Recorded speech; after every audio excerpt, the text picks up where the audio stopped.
Begitu orang tua juga kadang-kadang ngejudge kita. Nah, mungkin dalam hidup kalian stres, bahkan nggak tahu bonus di tempat ini ada yang pernah ingin bunuh diri. Mudah-mudahan tidak ada ya, karena masalah, ya. Tapi apa hubungannya dengan yang tadi, dengan uang yang saya kasih? Nah, belum saya kasih ya, tapi nanti bagi yang beruntung akan dapat ya. Jadi teman-teman, ketika kamu punya nilai dalam hidupmu, kamu punya karakter dalam hidupmu, kemanapun kamu pergi, kamu diinginkan orang, kamu dibutuhkan orang. Jangan kamu datang, ih ngapain sih di sini? Gak gitu ya. Kita nggak pengen seperti itu ya. Kita pengennya kemanapun kita pergi, kita diterima orang, bahkan dihargai. Ya, ada nggak duit kalian yang seperti ini kalian masukkan di tempat baju kotor? Mungkin bisa karena keselip. Tapi pasti biasanya tempatnya di dompet, termasuk barang yang berharga. Nah, kalian itu adalah guru yang berharga ketika kalian punya nilai. Oke, selanjutnya Mas. Pertanyaannya, kalau kita berharga, nih kan sudah berapa lama di sini? Pelatihan PPG sudah berapa lama? 2 bulan. 2 semester. Wah, 2 semester. Pertanyaannya, selama 2 semester ini coba tanya pada diri sendiri ya. Yang di belakang mungkin boleh coba tanya diri sendiri ya. Yang pegang handphone mungkin boleh coba renung diri sendiri dulu. Renungin dulu. Kamu udah dapat nilai belum? Di dalam dirimu sudah ada nilai kah? Sudah punya karakter kah selama 2 semester ini? Atau kamu hanya datang ikut di asrama, pergi dengan sia-sia? Apakah begitu? Coba ditanya ya. Oke, silakan Mas, next. Jadi PPG ini tujuannya mencetak kalian supaya kalian itu menjadi guru-guru yang penuh dengan nilai dan karakter. Lanjut Mas. Selanjutnya. Nah, sekarang kita masuk di perspektif iman Kristen ya.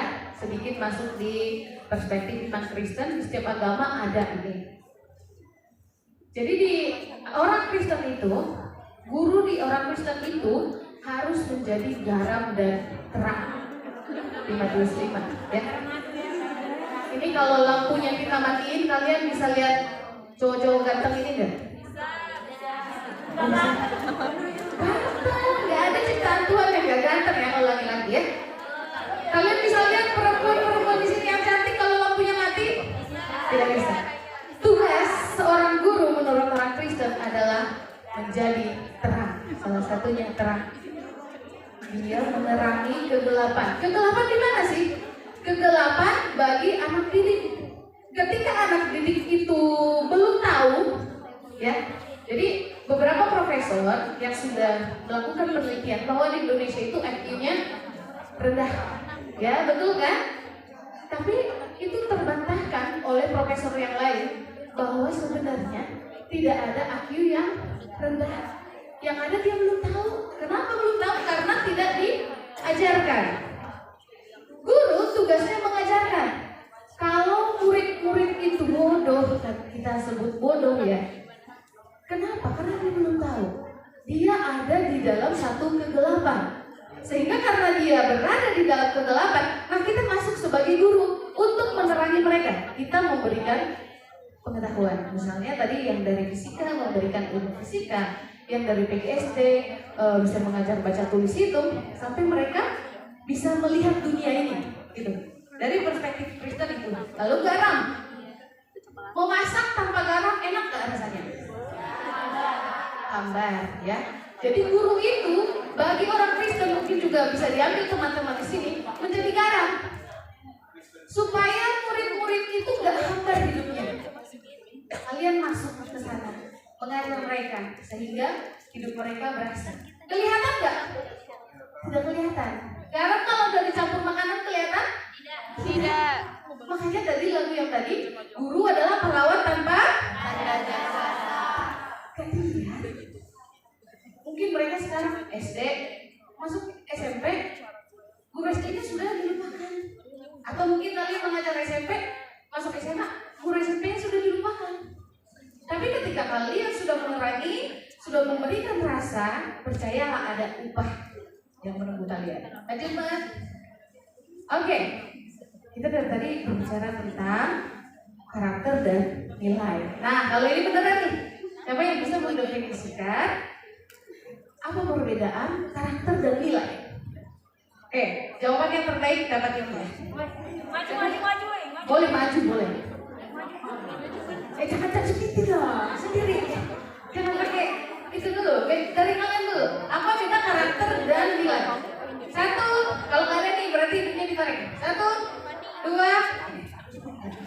Ada lagi? Oke, yang masih ini sama satu lagi. Kayak Bang, ya Bang. Silakan maju. Kayak Bang. Waduh. Wah. Parah. Oke. Dan yang terbaik nanti dari yang tiga yang akan dapat ya, Mas. Cuma satu. Oke. Apa beda karakter dan nilai? Siapa dulu nih? Ini dulu lah. Yang tadi tunjuk tangan duluan. Silakan. Oh, katanya bagi tiga. Oke, silakan. Oke, kalau menurut saya pribadi perbedaan antara karakter dan nilai itu adalah karakter sendiri itu adalah hal alamiah yang dimiliki seseorang. Sementara nilai adalah hal yang bisa kita tanamkan untuk memperkuat karakter yang baik yang telah ada dalam diri seseorang. Jadi menurut saya pribadi karakter dan nilai itu satu kesatuan, tetapi tidak bisa disamakan karena asalnya berbeda. Karakter itu berasal dari alamiah masing-masing seseorang, sementara nilai itu adalah hasil tanaman seseorang. Jadi kayak seseorang yang ingin belajar tentang nilai kehidupan itu pasti berasal dari seseorang, sementara karakter sendiri berasal dari dirinya sendiri. Oke, terima kasih, tepuk tangan dulu buat. Selanjutnya, silakan Mas. Saya misal tidak menjawab pertama saya. Kenapa? Karena jawabannya mirip-mirip. Walaupun diulang pasti ada kosakata yang berbeda. Silakan. Kalau menurut saya, ya pasti. Karakter itu dari dalam, nilai itu dari luar. Jadi karakter itu dari dalam ke luar, kalau nilai itu dari luar ke dalam. Oke, Dut. Oke, thank you. Selanjutnya, Mbaknya. Monggo. Ya, baik Ibu, kayaknya kurang lebih sama. Oke, kalau menurut saya apa bedanya karakter dan nilai? Kalau karakter itu sesuatu yang dari luar bisa kita tanamkan untuk diri kita sendiri, sedangkan nilai itu yang bisa kita jual, nilai yang ada di dalam diri kita yang bisa kita berikan kepada peserta didik khususnya.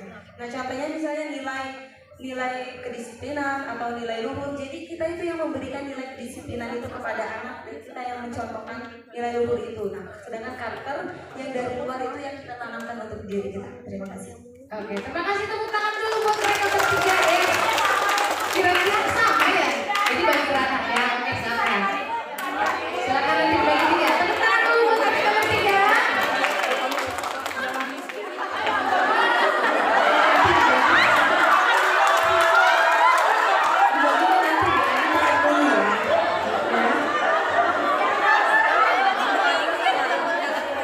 Nanti ya, dikenalin dulu, oke? Lanjut. Apa sih sebenarnya perbedaan karakter dan nilai? Kenapa sangat penting bahkan program PPG ini membuat menjadi guru yang berintegritas dengan menjunjung tinggi nilai-nilai agama. Oke. Jadi teman-teman, dari pernyataan ketiga teman tadi, terima kasih, kalian sudah hebat, maju ke depan.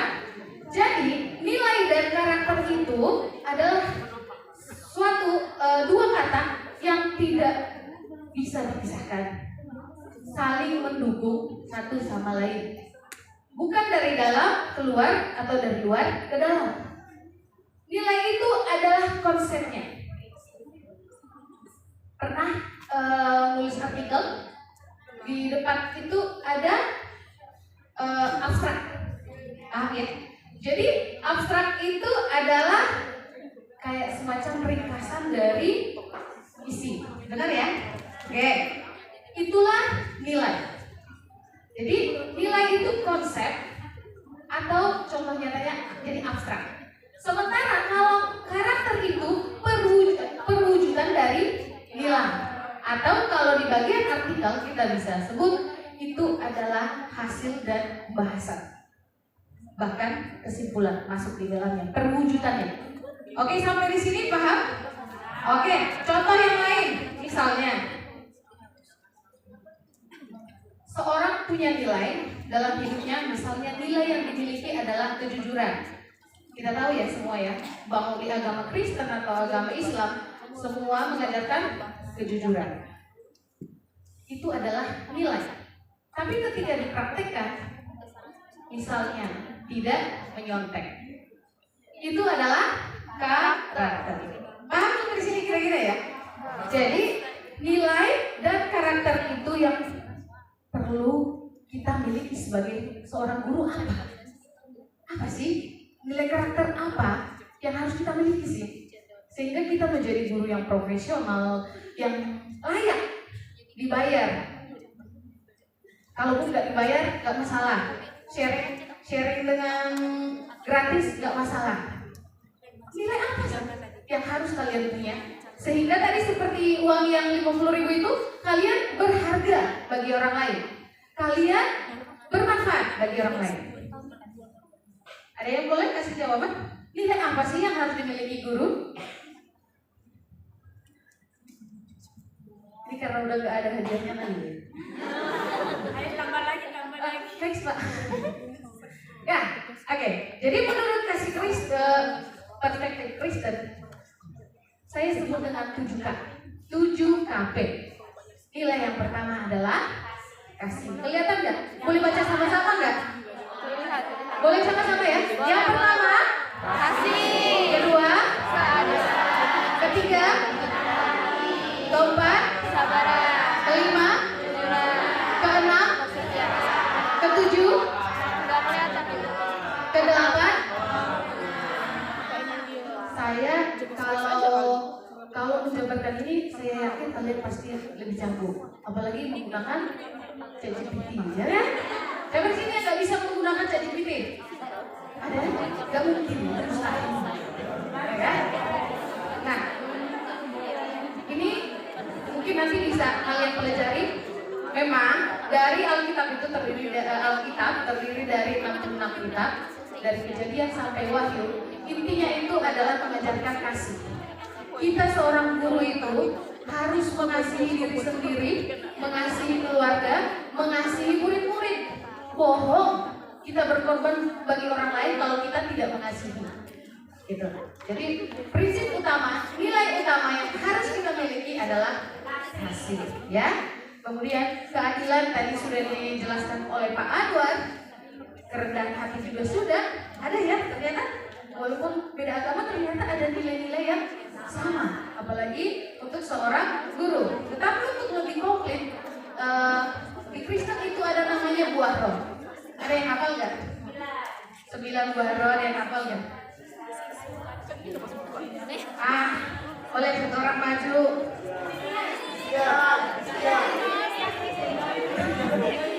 Sama, oke. 9. Jadi ada 9 nilai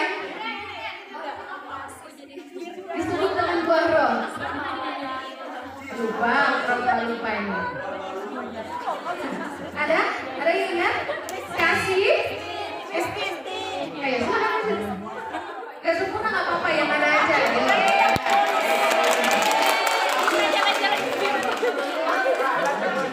Oke, silakan Kristin. Kalau ini Kristin yang itu? Oh, Kristian.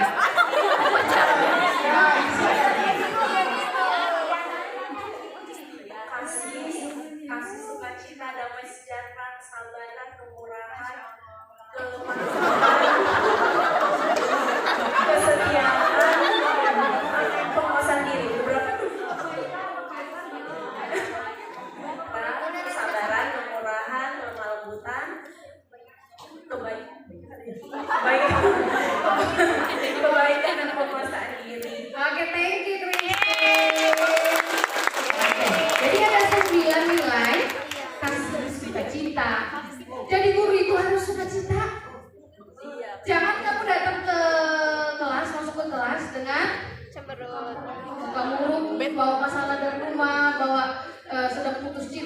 wah bahaya ya. Apalagi yang Kalau mau masuk kelas, siapkan diri, sukacita, ya. Jadi yang pertama kasih, sukacita, damai sejahtera, itu susah. Makanya kan program untuk mensejahterakan masyarakat Indonesia sampai sekarang belum sejahtera ya, memang susah gitu untuk sejahtera. Kasih, sukacita, damai sejahtera, kesabaran, kemurahan, kebaikan, kesetiaan, kelemah lembutan, dan yang terakhir yang paling berat, penguasaan diri. Mau nggak kamu korupsi? Nih, kamu minta dong jawabannya, kunci jawaban soal ini. Saya kasih 1 mobil. Wah, kamu sebagai guru, ya nggak apa-apa lah, kunci jawaban aja. Ya, ke orang tua kasih aja. Saya dapat mobil, saya kerja 10 tahun juga nggak akan bisa, nggak cukup duitnya. Nah, kalau begitu, kamu langsung goyah nggak imannya? Goyah, langsung goyah imannya. Dengan percaya diri ya goyah ya. Berarti nilai-nilainya belum ya? Belum ada ya? Gitu. Nanti akan ada ketika kalian menghadapi orang tua, kepala sekolah, pengawas sekolah, guru-guru yang lain. Ini anak saya, kasih dong kunci jawabannya. Gitu. Jadi harus penting yang namanya penguasaan diri. Kenapa ditaruh penguasaan diri itu di bagian akhir? Karena itu yang paling susah dikerjakan. Ketika seperti ini, duduk seperti ini, kita ngantuk. Ketika kamu memaksakan diri untuk tetap on fire, mendengarkan di sini, oh itu berarti ciri-ciri kamu orang-orang yang sudah menguasai diri. Tepuk tangan dulu buat kalian dong. Ya. Itu tadi 7 KP. Selanjutnya Mas.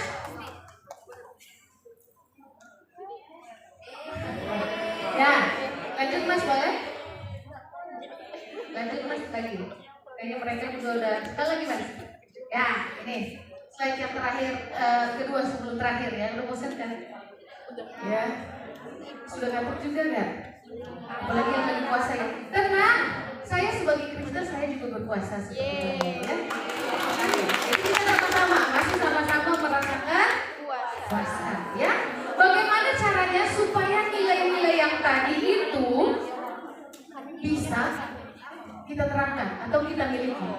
Dari perspektif iman Kristen yang pertama adalah rajin ibadah. Saya sebut dengan 4R. Rajin ibadah. Mau Islam, mau Kristen, apapun agamamu, kalau kamu mau jadi guru yang hebat, punya karakter, punya nilai, dihargai orang, kamu rajin ibadah. Ya. Mau dimanapun kamu ditempatkan, di pelosok, di daerah terpencil, yang paling kamu pegang adalah rajin ibadah. Kalau kata Pak Anwar, sholatnya jangan ditinggalkan, betul ya Pak?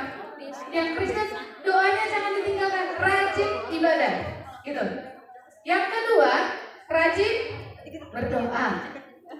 Siapa di sini yang 10 kali sehari berdoa? Segitu enggak? Makan doa. Makan aja 3 kali. Ya. Mau tidur, bangun tidur berdoa udah 5, ya. Siapa di sini? Apalagi kalau yang muslim ya, 5 kali itu wajib ya.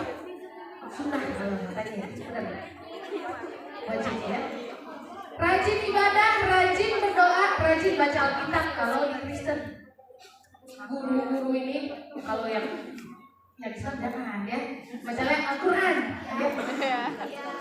Nah, jadi kalau kalian mau hebat, mau jadi guru yang profesional, langkah yang keempat, rajin memuji dan menyembah Tuhan. Itu kalau yang apa namanya? Kalau orang Kristen itu biasanya bernyanyi, menyanyikan lagu-lagu rohani. Makanya coba, jarang kan orang Kristen yang suaranya jelek? Ada nggak? Banyak juga katanya. Tapi minimal dia kalau nyanyi pasti nggak fals, karena sering memuji dan menyembah Tuhan lewat lagu-lagu rohani. Kalau kalian apa namanya? Sholawatan, benar nggak? Nah di sini yang sering sholawatan siapa? Wah tuh banyak yang sering, ya. Oke, 4R ini kalau kalian lakukan, maka kalian akan mempunyai karakter dan nilai. Saya punya challenge sama kalian, mungkin ini 5 tahun ke depan. Sekarang tahun 2025.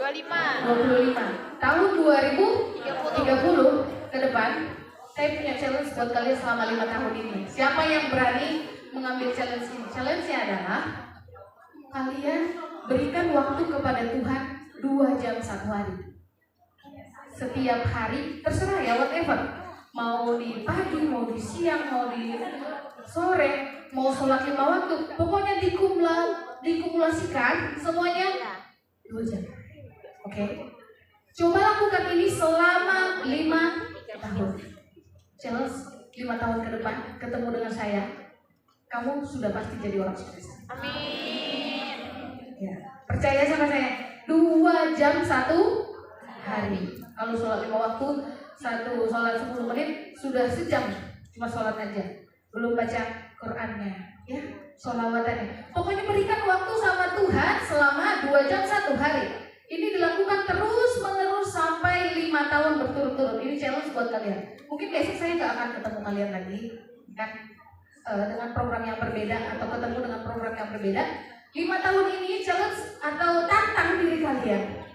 5 tahun lagi kita ketemu, kalian pasti sudah jadi orang-orang yang sukses. Lagi nih mas?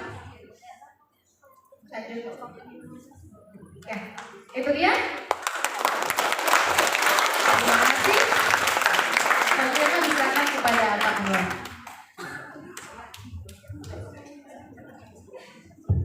Terima kasih Bu Juliana. Tepuk tangan sekali lagi. Setidaknya memberikan kita